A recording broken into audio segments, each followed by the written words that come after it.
So I want to talk about the virtues again, and the 9 virtues were codified in the 70s again, and people say that that was a recent creation or recreation, more so recreation out of the Eddas, as in the virtues are the characteristics upheld by several of the gods, and there is a historical precedent for it. Another warrior culture that existed, one of Prussia. The Prussian virtues, which were tainted like many things in post-war Germany, but the Prussian virtues, I believe there's 22 of them. Every single one of the 9 virtues is encompassed within the Prussian virtues. And if you look at some of the Prussian flags, they are the missing nation with a Nordic cross. My family hails from there, and it's one of the only Nordic nations I haven't been to because it doesn't exist anymore. It's on the Baltic coast. The descendants of Vikings were there. It was actually the last pagan people that the church sent a papal bull against to Christianized.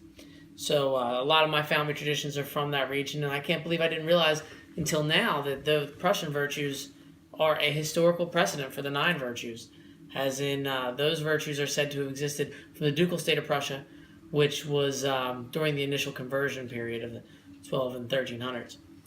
So I wanted to read you guys a little something about Prussia. I wrote my thesis about what happened to the people during the Volksdeutsche Vertreibungen, or after World War II, and I got hired by the largest Holocaust genocide program outside of Israel, Germany, as a result of my work. But it wasn't so much as a result of my work. It was more so that I chose to begin my work with a poem, something very, very dry and talking about people's death, and I chose to add a little bit of art to it, as if I always do, and it got a great reaction. So I'll read this to you in respect for the 9 virtues and to show their true historical precedents. They were not created recently. So this poem is called The Faded Glory of Prussia, and is dedicated to the Prussians and those whose blood was spilled. Our homeland has been lost, but the blood still flows through our hearts.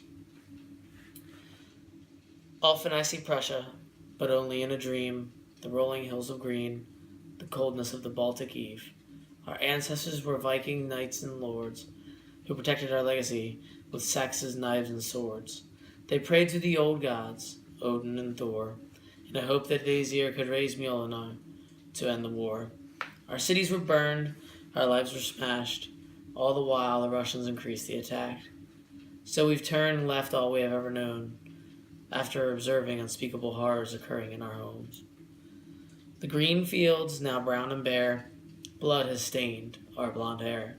Our fair skin turned white as a ghost when we crossed across the lakes and ocean that had already froze.